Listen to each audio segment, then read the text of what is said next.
Assalamu alaikum wa rahmatullahi wa barakatuh, mes chers frères et sœurs. Nous en étions à Karbala. Après la prière de l'aube du vendredi 10 du mois de Muharram de l'année 61 de l'Hégire, les deux groupes se préparèrent au combat. Il y avait avec Hussein ibn Ali radiallahu anh, 32 cavaliers et 40 personnes.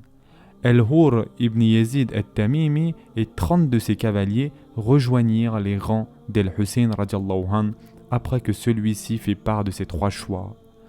Nous n'allons pas rentrer dans les détails de ce qui arriva de terrifiant et d'horrible au petit-fils du messager d'Allah, sallallahu alayhi wa sallam, à ses sœurs et frères, au fils de son oncle et à ses compagnons.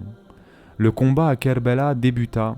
El-Hussein radiallahu anh et ses compagnons combattirent bravement, mais que peuvent faire une centaine de personnes face à des milliers. Tous les gens autour d'El-Hussein radiallahu anh tombèrent rapidement les uns après les autres jusqu'à ce qu'il reste seul. Personne ne voulut lui porter le coup final pour ne pas porter le poids du péché de sa mort.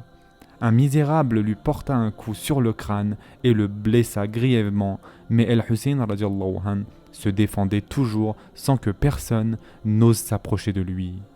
L'ennemi d'Allah et de son messager, sallallahu alayhi wa sallam, Shamir ibn Zul al-Juhsham, harangua les gens d'en finir avec lui et il les menaça. Alors ils encerclèrent El-Hussein radiallahu anh et tous lui portèrent des coups avec leurs sabres et leurs lances. Et l'ignoble Sinan ibn Abi Amr ibn Anas al-Nahrahi le transperça de sa lance et El-Hussein radiallahu anh s'effondra.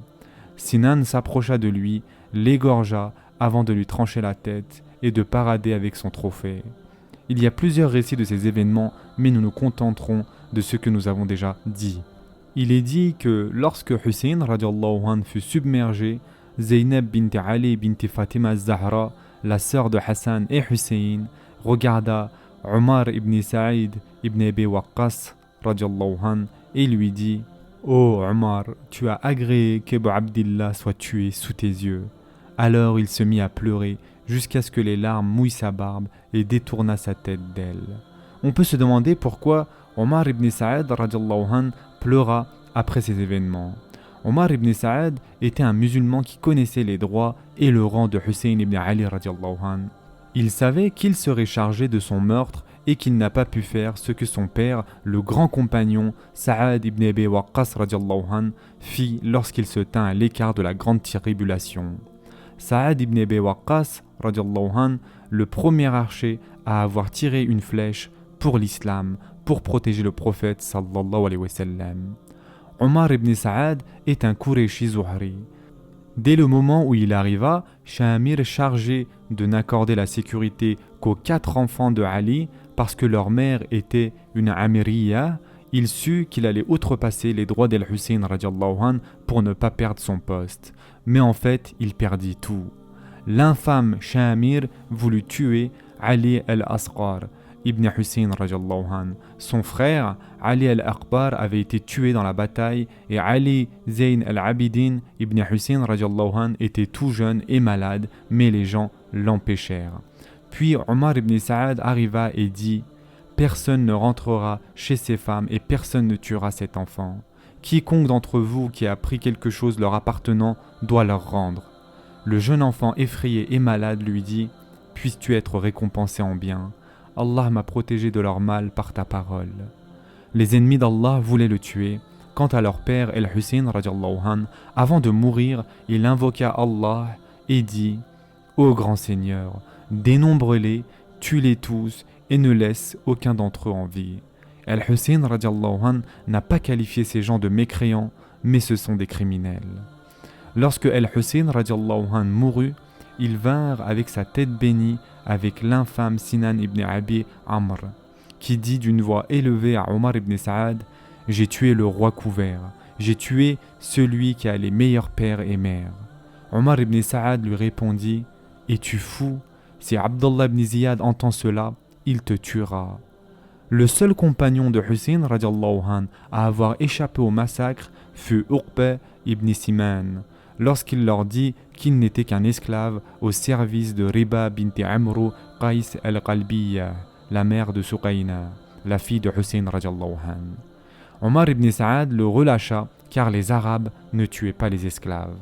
Le lendemain de la bataille, des gens des Benu As'ad qui habitaient la région enterrèrent les morts excepté certaines têtes, dont celle de Hussein radiallahu anh, qu'il fut envoyé à Abdallah ibn Ziyad à Koufa. Dans les rangs de Omar ibn Saad, 88 hommes furent tués lors de la bataille. Muhammad ibn al-Anafiyya, Muhammad ibn Ali ibn Abi Talib, a rapporté qu'entre la famille de Fatima radiallahu anha, enfants et proches, 17 personnes furent tuées. Qu'Allah Azza wa Jal soit satisfait d'eux et leur fasse miséricorde. L'imam al-Qurdubi a rapporté d'Anas ibn Malik radiallahu anh qui a dit: Abdallah ibn Ziyad arriva avec la tête de Hussein qu'il déposa sur un plat. Et Anas ibn Malik radiallahu anh a dit: El-Hussein radiallahu anh est celui qui ressemblait le plus au prophète Muhammad sallallahu alayhi wa sallam. Abdallah ibn Ziyad avec une baguette avec laquelle il s'amusait à piquer la figure d'El-Hussein, puis il ordonna que la tête soit promenée dans les rues de Koufa. Puis il chargea Zuhar ibn Qais et un groupe de cavaliers d'emporter toutes les têtes, y compris celle de Hussein radiallahu anh, à Yézid en Syrie. Lorsqu'il rentra chez Yézid, celui-ci dit: Sois-tu perdu à cause de ce qu'il y a derrière toi? Zuhar lui répondit: Bonne nouvelle pour toi, émir des croyants, Allah t'a donné la victoire. Puis il lui raconta tout ce qui était arrivé de l'assassinat de Hussein radiallahu anh et de tous ceux qui étaient avec lui. Lorsqu'il eut fini, des larmes coulèrent des yeux de Yézid et il dit: J'aurais été satisfait de vous sans que vous ayez besoin de tuer Hussein. Qu'Allah Azza wa Jal maudisse le fils de Soumaïa.